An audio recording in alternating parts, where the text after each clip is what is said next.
And we are live. You already know who it is. My name is Mike Kyle, aka the Fantasy Vulture. I have over a decade worth of fantasy football experience and have continuously competed for fantasy championships over the course of the past 6 seasons. Let's make it 7 in 2020. But enough of me.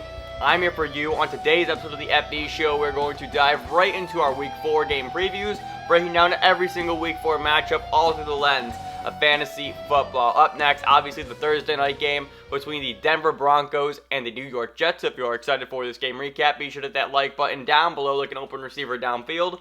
Also, smash that subscribe button like a power running back up the middle so you never miss a video from me. Last but not least, of course, you can follow me on all social media platforms at FFVulture. Let's dive right in. This might be one of the shortest game previews of the season because everything that we thought was going to be so great and intriguing about the Denver Broncos this year quickly took a nosedive. And let's start there, shall we? Obviously, we're going to go through game notes and start sit, and then we'll wrap up the video at the end. So this game has the lowest over-under on the week, coming in at just 40 points.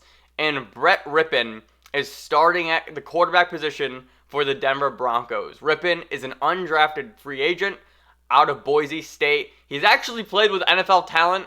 Their running back at Boise State currently plays for the Titans, I believe. And then Cedric Wilson just went crazy for the Cowboys just last week. So he's played with NFL talent, so he knows what he's doing. He was actually a guy who, from what I've read, it was a bit surprising that he went undrafted. He actually balled out at Boise State for a few years, it looks like. So I guess we'll see what happens. So he came in during the fourth quarter last week in Denver's game, taking over for Jeff Driscoll, who looked awful against the Buccaneers for 3 quarters before Rypien came in the fourth. But on the other side with the New York Jets, there's already some rumors swirling about Adam Gase and his time with the organization. A report came out a few days ago saying that the front office has already begun talking, to several coaching agents and just trying to figure out what the landscape may look like if they decide to move on from Adam Gase this week, next week, or in the future. Injuries to note: Philip Lindsay is currently trending in the right direction to play. He was battling that turf toe injury, so I believe he is going to play. I wanted to see what the injury report was today because I actually did not look that up for the Broncos. So Lindsay is going to be up. Jerry Jeudy should also be up as well. Obviously, no Courtland Sutton, RIP. Let's see.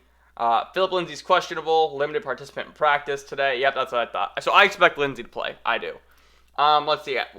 For the Jets, Brashad Perryman has already been ruled out with that ankle injury.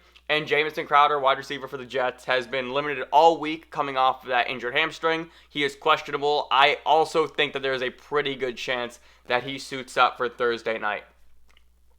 What is there to talk about here for start sit? And I feel like that's the question that everybody has to ask themselves. Like, what is the position you are in personally where you feel like you need to start somebody in this game? Right? It's the lowest over-under. You have an undrafted free agent quarterback starting for the Broncos. The Jets just look abysmal. Like, the Jets are literally the worst team in football, and it's not even close. So who are you excited to start, right? Well, let's go. I'm going to make this really easy, right? You're going to play Melvin Gordon, and you're going to start Philip Lindsay if you have to. Melvin Gordon, I think Melvin Gordon is actually a really safe start this week. And then Lindsay coming off that injury, I'm not entirely sure what his workload is going to be. But I think you could do worse than Lindsay, admittedly. The Jets are 25th in fantasy points given up to the running back. They give up 24 points a game.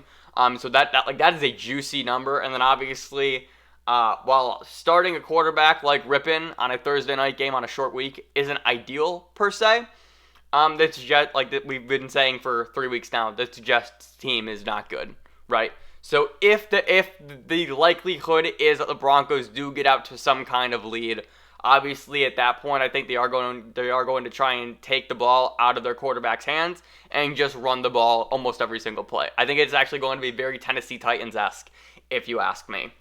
Going off of that though, I have zero confidence in anybody else. Again, I'm so curious to know the position that you personally are in to the point where you feel like you have to play somebody in this game. Because even with the Steelers and Titans being postponed to Monday or Tuesday at the time that I'm recording this video, I'd still rather play anybody in Tennessee in that game. I would still rather play anybody in the Steelers. I would still rather play anybody from the Vikings who might get their game postponed, but that looks unlikely as well.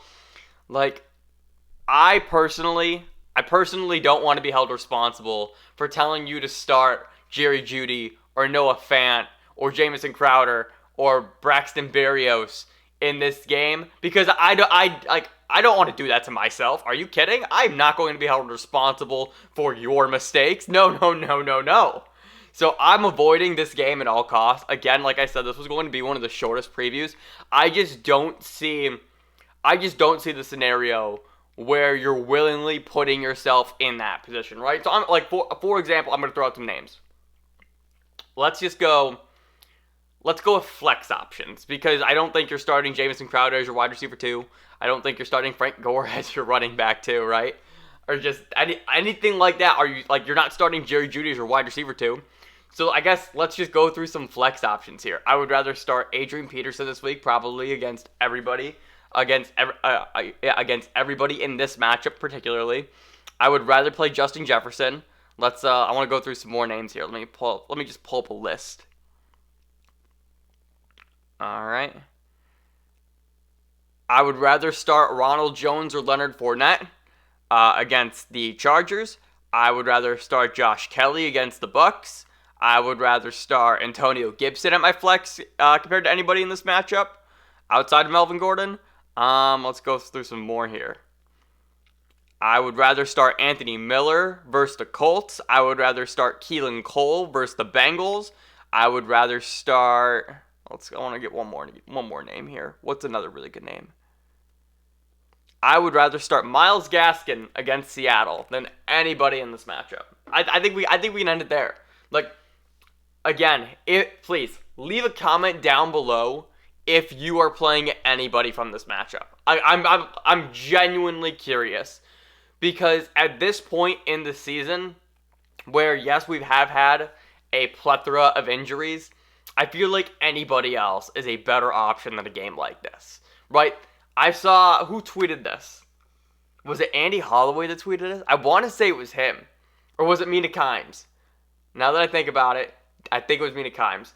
Mina tweeted, like, it was a gif of a clown walking down the stairs, and she goes, everybody bashing this Thursday night game, even though we all know that we're going to watch it. And it was the gif of the clown, coming out the curtain and dancing and things like that. Why? What are we doing here, right? So please, do yourself a favor, do me a favor. Don't play anybody in this matchup outside of Melvin Gordon. Phillip Lindsay, if you absolutely have to, even though I don't even feel confident about that one either. This is just a game. Just stay away.